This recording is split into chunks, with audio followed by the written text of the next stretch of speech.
دوسرا اہم ترین مسئلہ جو ہے اس ہفتے جس کے اوپر اور زیادہ پاکستان کے اندر ڈسکشن بڑھے گی، اور وہ ہے دو اہم ترین کیس۔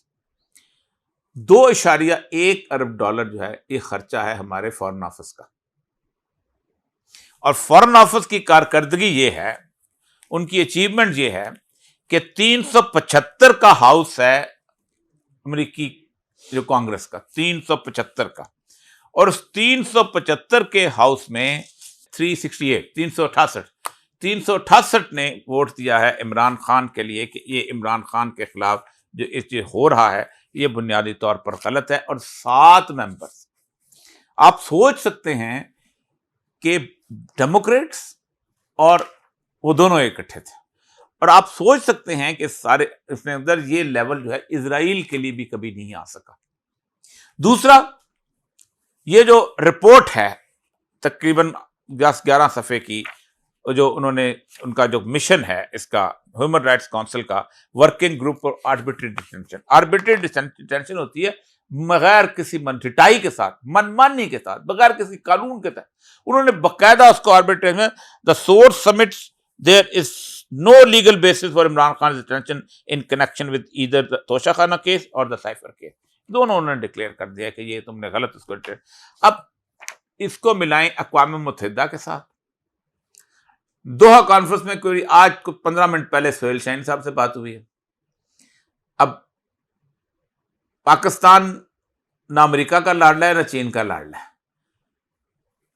چین نے یہ روس میرے سامنے رشیا کی سٹیٹمنٹ ہے، اس نے کہا ہے the Russian President Vladimir Putin Thursday referred to the Taliban movement which governs Afghanistan as an ally in the fight against terrorism۔ ہم کس کے ایلی ہیں؟ امریکہ کے۔ چین اور روس کس کے ایلی ہے؟ طالبان کا۔ ٹھیک ہے، لڑائی کس کے ساتھ ہونی ہے؟ طالبان کے ساتھ۔ میں آپ کو ایک بات بتاؤں، یہ تو اللہ کا شکر ہے کہ اپریل 1980 کے اندر 1979 کے اندر انتخاب ہے، اپریل 1980، ہاں اس کے اندر پاکستان کو ایران کے ساتھ لڑائی کے لیے تیار کر لیا گیا تھا۔ وہ تو صدام حسین بعد میں آیا، پوری کی پوری سب بندی ہو گئی تھی پاکستان کی کہ ہم نے ایران کے ساتھ لڑنا ہے۔ وہ تو لکیلی ہو گیا، اور ادھر سے ہوا یہ کہ روس داخل ہو گیا افغانستان میں، توجہ ادھر چلے گئی، انہوں نے کہا پاکستان کو تو لڑاؤ ادھر، یہ ادھر۔ اب یہ جو صورتحال بنے گی، اگلا جو میں تیسرا پوائنٹ جو آپ کو بتاؤں کہ جس کے اندر پاکستان کی اس وقت جو اکنامک کنڈیشن یہ ہے کہ ہم نے 27 ارب ڈالر ہمیں چاہیے قرضہ اتارنے کے لیے، آئی ایم ایف کا ہمارا کوئی نیگوسیشن کی صورتحال بن نہیں پا رہی۔ پاکستان نے چین کو ناراض کر لیا ہوا ہے، چین خدا حافظ کہہ کے جا چکا ہے کہ آپ اپنے آپ کے حالات کو ٹھیک کرو گے تو ٹھیک، ورنہ تم گئے۔ ہم نے جو وہ ہماری حالت تو جرمنی والی ہو گئی ہے، جو تاوان جنگ والی، کہ جرمنی کی پوری قوم جو تھی وہ پیسے کر کے جوتے بیچ اور اپنا کیا کیا کچھ چیزیں بناتے تھے، گندم بیچ، چاول بیچ، فلاں بیچ، تب جا کے فرینک خریدتے تھے، پونڈز خریدتے تھے اور تاوان جنگ ادا کرتے تھے۔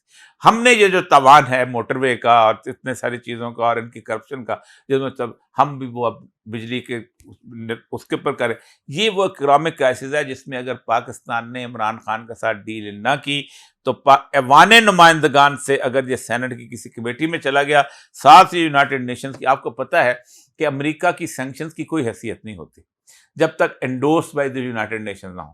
جلال الدین حقانی کو انہوں نے سینکشن لگانی تھی، امریکہ نے لگا دی تھی، وہ گھومتا پھرتا تھا۔ جب وہ سینکشن لگائی نا سیکورٹی کونسل کے 5 ممبرز نے کہ آ جاؤ، تو اس وقت ہوا کہ اب وہ موو نہیں کر سکتا تھا۔ اب سراج الدین کو باقاعدہ ان 5 ممبر نے الاؤ کیا تو اس نے موو کیا ہے۔ اور اگر کوئی شخص یہ سمجھتا ہے کہ چائنا اس معاملے کے اندر کچھ کر سکتا ہے، یہ میں سیکورٹی پیپر جو ہیں وہ آج میں لے کے آیا ہوں، یہ سیکورٹی پیپرز ہیں نیشنل سیکورٹی آرکائیوز 1971 کے، اور 1971 کے جو سیکورٹی پیپرز ہیں اس کے اندر ساری گفتگو جو ہے اس میں دی گئی ہے۔ اس کا میں وہ کہتے ہیں نا امریکنس جو ہے روتھلیس نے کچھ نہیں کرتے، میں ذرا امریکہ کی ایک لینگویج سناتا ہوں۔ یہ نوٹ ہے کسنجر کا نکسن کو۔ Their reaction to a Nixon meeting with Indian Prime Minister Indira Gandhi on November 5, 1971 ابھی ہمارے حالات ہیں۔ According to Kissinger, the Indians are bastard anyway. They are starting a war there. while Gandhi was a bitch. We got what we wanted to. She will never be able to go home and say that the United States didn't give her a warm reception and therefore in despair she got to go to war. یہ اس سے conclusion ڈرا کیا ہے اپنی گفتگو کا کہ اس نے کہا کہ یہ جو بچ کا کیا اچھا سا ترجمہ بھی ہو نہیں سکتا، آپ کیا کر سکتے ہیں، تو باسٹرڈ کا بھی اچھا سا ترجمہ نہیں ہو سکتا، اس لیے میں نے انگریزی بولا.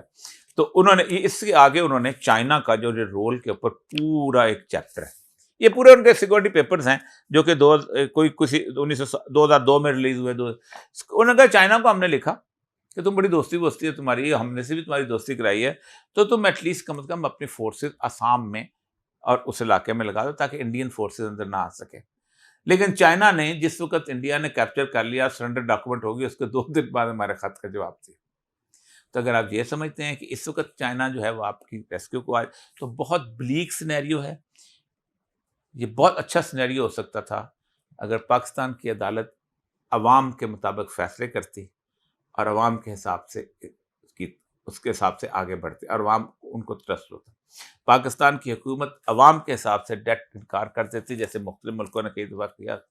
اور تیسری بات یہ تھی کہ پاکستان کی فوج جو ہے وہ جس لالچ میں ہے، جو میں نے تفصیل سے پچھلے ہفتے کہا تھا کہ ایک بہت بڑے آپریشن کے چکر میں ہے اور اس کے لیے آل پارٹیز کانفرنس بلائی جا رہی ہے اور وہ پیسہ صرف انہوں نے کھا لینا ہے. اگر یہ تینوں لوگ یہ کام نہ کرتے تو مجھے کوئی مستقبل اچھا نظر آ سکتا تھا، لیکن مجھے نہیں لگتا کہ اگلے ہفتے کیا ہوگا.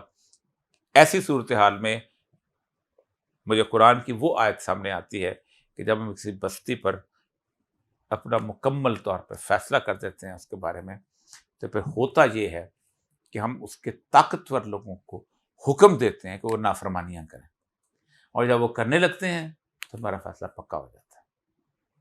مجھے لگتا ہے کہ ایسے جیسے طاقتور لوگوں کے دماغ میں ایک خناس بھرتی ہے، کیونکہ ظاہر بات ہے اس قابل پہ چلے ہوئے تھے، اب ان کو عقل ہوش ختم ہو گئی. تو پھر جو ریاکشن ہے جس طرح کا نظر آ رہا ہے، اور ان بارش کے دنوں میں جو کچھ ہے، اللہ تعالیٰ اس وقت سے ہمیں محفوظ رکھے.